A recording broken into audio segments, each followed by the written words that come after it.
Peralatan serta fasilitas dalam sebuah pelatihan. Materi pembelajaran kali ini yaitu yang pertama yang akan kita bahas, yaitu pengertian peralatan serta fasilitas dalam pelatihan.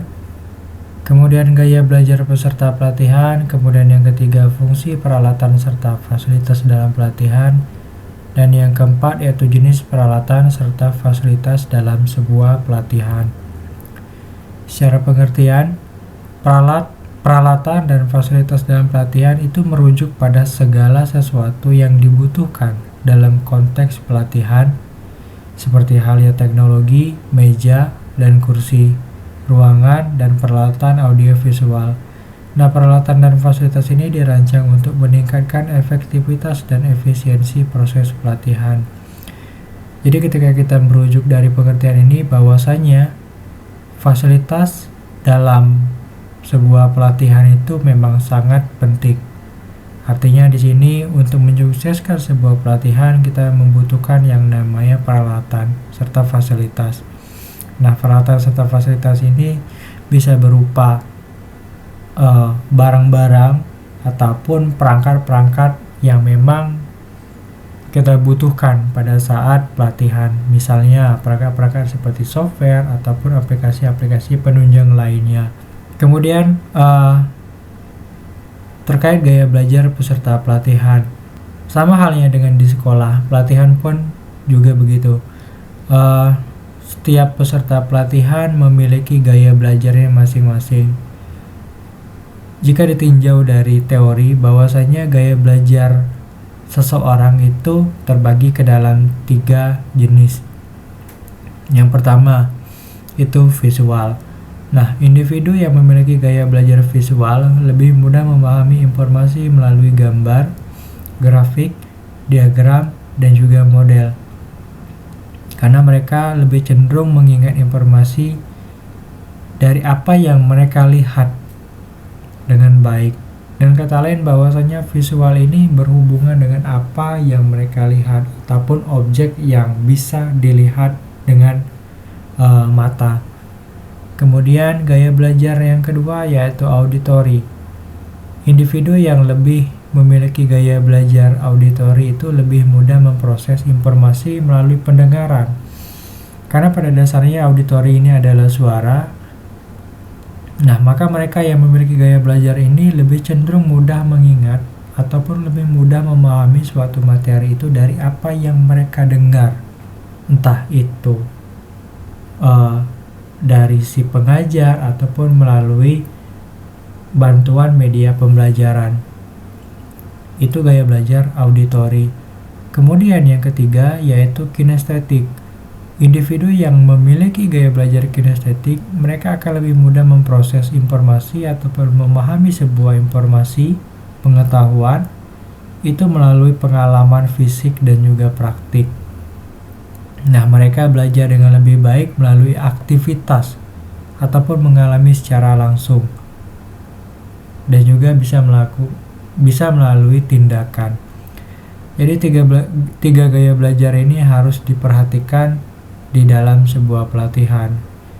Jika dalam sebuah pelatihan, sebagian besar dari peserta pelatihannya memiliki gaya belajar visual, otomatis media ataupun cara pengajaran dari pelatihan tersebut harus mengikuti gaya belajar visual. Begitu juga dengan yang lainnya, menyesuaikan dengan kebutuhan dari si peserta pelatihan. Kemudian, fungsi peralatan serta fasilitas dalam sebuah pelatihan.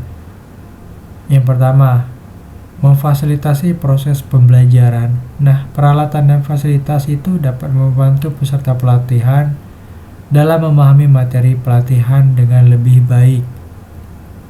Contohnya, ketika kita mengikuti sebuah pelatihan ataupun seminar secara langsung, biasanya penyelenggara itu ketika masuk pada topik pembahasan ataupun masuk pada materi inti, yaitu penyampaian materi, mereka biasanya lebih ke arah menggunakan alat bantu media pembelajaran, contohnya proyektor. Jadi supaya orang ataupun segala peserta yang berada di ruangan itu dapat dengan mudah mengamati ataupun menerima informasi dari apa yang disampaikan oleh narasumber tadi dengan lebih baik. Kemudian yang kedua, meningkatkan partisipasi. Nah, peralatan dan fasilitas pada pelatihan itu dapat membantu meningkatkan partisipasi peserta pelatihan. Misalnya, kalau kita melaksanakan pelatihan melalui Zoom, biasanya di dalam Zoom itu ada yang namanya whiteboard, papan interaktif. Jadi, whiteboard ini akan memungkinkan si peserta pelatihan dan juga si narasumber ataupun pembicara untuk saling berinteraksi. Kemudian meningkatkan efisiensi.